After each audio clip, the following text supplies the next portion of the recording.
Hello दोस्तों, एक बार फिर स्वागत है आपका हमारे इस YouTube चैनल पे। दोस्तों, आपने दुबई शहर के बारे में तो काफी सुना होगा, जो यूनाइटेड अरब एमिरेट्स यानी UAE नामक कंट्री का पार्ट है। इसमें कोई शक नहीं है कि दुबई मैन मेड रिसोर्स का एक नायाब और बेहद खूबसूरत उदाहरण है। इसी के साथ साथ ये रईसों की जगह भी है, क्योंकि अगर आमतौर पर देखा जाए तो यहाँ का नॉर्मल मिडिल क्लास इंसान भी मॉल्स में शॉपिंग भी करता है और 5 स्टार में खाना भी खाता है। यहाँ का बच्चा बच्चा अंग्रेजी, उर्दू या अरबी ही जानता है, क्योंकि दुबई एक मुस्लिम शहर माना जाता है। क्योंकि यहाँ के रूलर्स शेख होते हैं, जो कि एक राजा की तरह इस पर रूल करते हैं और उन्हें ही दुबई का प्राइम मिनिस्टर भी कहा जाता है। आज के इस वीडियो में हम जानेंगे कि दुबई की इकोनॉमी इतनी तेजी से कैसे बढ़ रही है, किन स्ट्रेटजीज ने दुबई को बना दिया वर्ल्ड की most popular holiday destination and most prominent residence country. Dubai, जिसे अमेरिका का दूसरा नाम भी कहा जाता है। जी हाँ, आप बिल्कुल सही सुन रहे हैं। दुबई ऐसा इकलौता आलीशान शहर है जहाँ का गरीब कहलाने वाला व्यक्ति कार अफोर्ड कर सकता है और अमीर तो शेर पाल सकता है। वैसे दुबई में रहने वालों के ठाठ का अंदाजा इस बात से भी लगाया जा सकता है कि वहाँ की पुलिस फोर्स भी स्पोर्ट्स कार से चलती है। यहाँ की रईसी को देखकर बहुत से लोगों को ये गलतफहमी होती है कि बाकी मुस्लिम देशों की तरह ही दुबई भी तेल को बेचकर इतना पैसा कमाता है, जबकि असल में दुबई की इनकम में मात्र 1% ही ऑयल माइंस का कंट्रीब्यूशन है। तो आज हम आपको ये बताएंगे कि आखिर वो कौन से फैक्टर्स हैं जो दुबई की फास्टेस्ट ग्रोइंग इकोनॉमी को तेजी से ऊंचाइयों पर पहुंचा रहे हैं। पूरी जानकारी के लिए वीडियो को एंड तक जरूर देखिएगा। तो चलिए बिना किसी देरी के वीडियो को शुरू करते हैं। अगर आज की बात करें तो दुनिया के सबसे महंगे शहरों में दुबई को भी शुमार किया जाता है।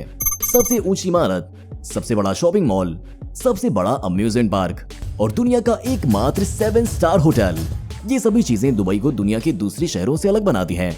पर चलिए दुबई की इकोनॉमिक ग्रोथ को थोड़ा डीप में समझने के लिए पहले थोड़ा फ्लैशबैक में चलते हैं और जानते हैं कि इस अनोखे शहर की नींव कैसे रखी गई और इसकी शुरुआत कैसे हुई। साल 1770 से लेकर 1930 के दशक के अंत तक दुबई समेत सभी साउथ ईस्ट अरब सिटीज में पर्ल इंडस्ट्री ही वहाँ की मेन इनकम का सोर्स हुआ करता था। यहाँ लोग फारस की खाड़ी में गोता लगाकर पानी से मोती निकालते थे और उसे बेचते थे। यहीं से उनके व्यापार की शुरुआत हुई थी और इसी पर इनके आने वाली भविष्य की नींव भी रखी गई थी। पर 1930 में इस कारोबार में गिरावट आने के बाद दुबई के पड़ोसी शहर अबू धाबी में तेल का उद्योग और व्यापार शुरू हो गया। जबकि दुबई अभी भी सूखा पड़ा था, वो लगातार अपनी गरीबी को मिटाने और तेल को खोजने की जल्दी में था। तभी उसका टकराव अबू धाबी से भी होने लगा, जिसके कारण दुबई के लोग भुखमरी के कारण शहर को छोड़कर जाना शुरू कर रहे थे। काफी सालों कारोबार को बचाने के लिए हाथ पांव चलाने के बाद साल 1958 दुबई की किस्मत चमका गया। ये साल उसकी तरक्की को कई सालों के लिए आगे कर गया था।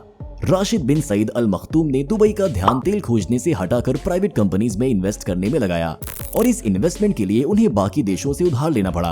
पर उनकी ये इन्वेस्टमेंट और बिजनेस स्ट्रेटजी पूरी तरीके से सफल रही और लोन के पैसे से ही कमाकर दुबई की इन कंपनियों ने बिजली की लाइन, टेलीफोन सर्विसेज और पोर्ट्स बनाने का काम किया, जिसकी मदद से ही दुबई ने अपना पहला एयरपोर्ट भी बनाया। शेख राशिद बिन सईद ने साल 1959 में इसका निर्माण शुरू करवाया और अगले ही साल एयरपोर्ट का कंस्ट्रक्शन कंप्लीट कर उसे चालू भी कर दिया गया और आज ये दुबई इंटरनेशनल एयरपोर्ट के नाम से मशहूर दुनिया के सबसे बिजी एयरपोर्ट्स में एक माना जाता है। फिर साल 1966 दुबई की गाड़ी को पटरी पर रफ्तार दे गया, क्योंकि लंबे समय से अपनी धरती पर तलाशे जा रहे तेल को दुबई ढूंढ चुका था, पर उसकी मात्रा इतनी नहीं थी कि पूरा दुबई उस पर निर्भर हो सके। इसीलिए दुबई के शेख राशिद बिन सईद अल मखतूम ने अपना पूरा ध्यान दुबई के इंफ्रास्ट्रक्चर पर ही लगाए रखा और तेल के उद्योग से आने वाली कमाई को दुबई की चकाचौंध बढ़ाने पर ही खर्च किया, जिससे दुबई अपने रियल एस्टेट, एयरलाइंस, पोर्ट्स और टूरिज्म में काफी तरक्की करने लगा।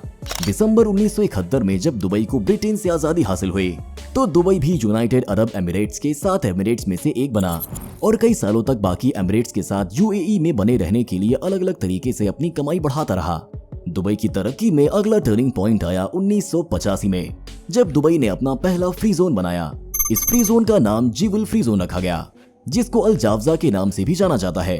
लगभग 52 स्क्वायर किलोमीटर में फैला जावजा फ्री जोन दुनिया का सबसे बड़ा फ्री जोन कहलाता है। असल में किसी भी देश में बना फ्री जोन वो खास एरिया होता है जिसे विदेशी व्यापार को आकर्षित करने के लिए बनाया जाता है। इस फ्री जोन में कंपनियों को कई तरह की लुभावनी चीजें जैसे टैक्स में छूट और विदेशी ओनरशिप से जुड़े प्रतिबंध में राहत करवाई जाती है। यहाँ पर विदेशी कंपनियों का आना शुरू हो गया और देखते ही देखते ये संख्या हजारों से करोड़ों में पहुंच गई। इस फ्री जोन की कामयाबी की 2 मुख्य वजह थी। एक तो कंपनीज को इतने एक्साइटिंग ऑफर्स दिए गए कि वो दुबई को ना नहीं कह सकी, और दूसरा कि इस फ्री जोन का जेवल अली पोर्ट के नजदीक होना काफी मुनाफेदार माना गया। जिससे कंपनीज को शिपिंग करने में काफी सहूलियत भी मिलती थी और खर्च भी कम होता था। ज्वेलरी फ्री जोन की इस कामयाबी को देखते हुए वहां की सरकार ने आसपास छोटे छोटे कई और फ्री जोन्स बनाए और कुछ ही समय बाद इनकी संख्या 1 से 30 तक पहुंचा दी और आज के समय में ये फ्री जोन्स दुबई की जीडीपी में 21% की भागीदारी रखते हैं। दोस्तों, दुबई का विकास उस रफ्तार से हो रहा है जिसके बारे में कोई सोच भी नहीं सकता था और इस विकास को पूरी तरह से नियंत्रण में रखने के लिए दुबई को मजदूरों की जरूरत थी, क्योंकि दुबई की अपनी आबादी बहुत कम थी।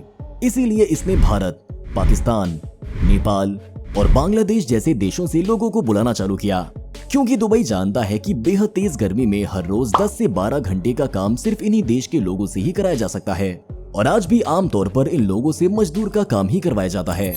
इसके अलावा दुबई ने दुनिया भर के लोगों को लुभाने के लिए अपने यहाँ टैक्स फ्री इनकम का सिस्टम भी शुरू कर रखा था।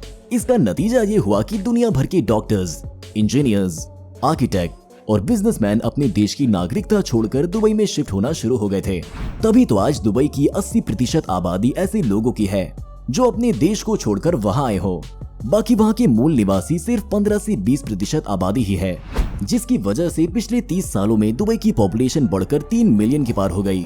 यूं तो दुबई बहुत तेजी से आगे बढ़ ही रहा था, पर साल 2006 में शेख मोहम्मद के शासन ने दुबई को एक अलग पहचान दी। शेख मोहम्मद की खासियत थी कि वो हर आने वाले फायदे पहले ही भांप लेते थे और सब कुछ उसी के अकॉर्डिंग प्लान करते थे।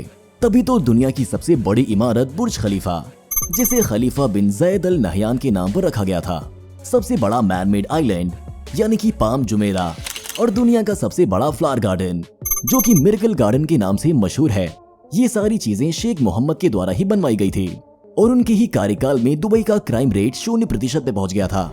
और कुछ इसी तरह दुबई आज दुनिया के हर बड़े छोटे देश को टक्कर दे रहा है। तो आज की इस वीडियो को यहीं समाप्त करते हैं। वीडियो पसंद आई हो तो इसे लाइक और शेयर करें। ऐसी और अमेजिंग वीडियोस के लिए हमारे चैनल को सब्सक्राइब करें। मिलते हैं अगले वीडियो में, तब तक के लिए टेक केयर।